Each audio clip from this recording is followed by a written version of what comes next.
আসসালামু আলাইকুম গাইস, তো সকলকে জানাই শুভ নববর্ষের শুভেচ্ছা। আর এই শুভ নববর্ষের দিনে কিন্তু একটা নতুন রেস্টুরেন্ট ওপেনিং হয়ে গেল, আর সেখানে কিন্তু টলিউড অভিনেতা অভিনেত্রী এসেছিল, তাদের সঙ্গে সময় কাটালাম। তো চলো তোমাদেরকে প্রথম থেকে দেখাই কিভাবে কি করলাম। হ্যাঁ গাইস, সকলকে জানাই শুভ নববর্ষের শুভেচ্ছা। আর আজকে আমি বেরিয়ে পড়লাম, এই যে বিশ্বাস রেস্টুরেন্ট আমার বাড়ির কাছে ওপেনিং হচ্ছে, আর সঙ্গে কিন্তু মেরাজদাকেও নিয়ে নিয়েছিলাম, তার কারণ আলী খান আসছে। আলী খান হচ্ছে মেরাজদার হচ্ছে খুব ক্লোজ ফ্রেন্ড। তো আমরা কাশিমবাজার স্টেশনে চলেছিলাম, আর আসতেই কিন্তু আলী খানও বেরিয়ে গিয়েছিল ওখান থেকে। তারপর আমরা ওখান থেকে এখন বেরিয়ে গেলাম, আর বেরিয়ে সোজা চলে আসছি। আর আস্তে আস্তে কিন্তু আবারও রেলগেট পড়ে গেছে, আর রেলগেট তো পড়বেই কাশিমবাজারে আসলেই। তো তারপরে আমি চলে আসলাম একদম লাক্সারি হোটেলে। এটা হচ্ছে ভাটপাড়া এই হোটেলটা। তো আমাদেরকে রুম দিয়ে দেওয়া হলো, আমরা রুমে চলে আসলাম। আর রুমে আসতেই কিন্তু সব একে একে সেলফি তোলার জন্য চলে আসলো দাদার সঙ্গে।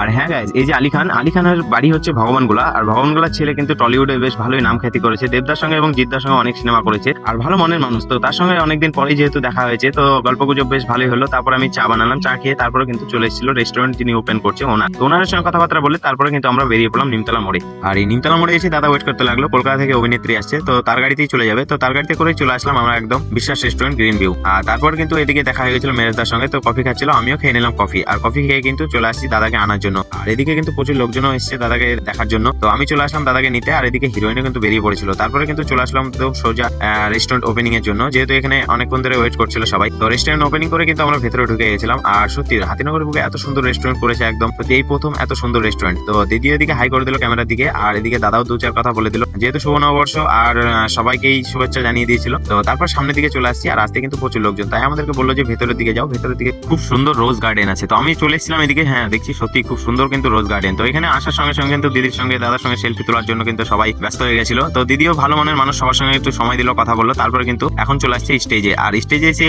রেস্টুরেন্ট সম্বন্ধে আর শুভ নববর্ষ সম্বন্ধে কিছু দু চার কথা বললো। আর লোকজনও কিন্তু বেশ ভালোই হয়েছিল, বাইরে থেকেও দেখছিল। তো তারপরে কিন্তু স্টেজ থেকে নেমে গেল। স্টেজ থেকে নেমে এখন চলে আসলাম আমরা ভেতরের দিকে। আর এখানে আসতে দেখি প্রচুর মানুষও চলে এসেছিল রেস্টুরেন্টে আজকে শুভ নববর্ষের দিনে খাওয়ার জন্য। তো আমরা চলে এসেছিলাম গার্ডেনের দিকে, যেহেতু এধারে নিরিবিলি আছে। আর আসতেই কিন্তু আমাদেরকে অনেক খাবারও দিয়েছিল টেস্ট করার জন্য। তো দিদিও এদিকে টেস্ট করলো, আর দাদাও এদিকে টেস্ট করলো। তো বেশ ভালোই লাগলো, আমিও সঙ্গে ওদের টেস্ট করে নিলাম। তো সত্যি খাবারটাও বেশ ভালো ছিল।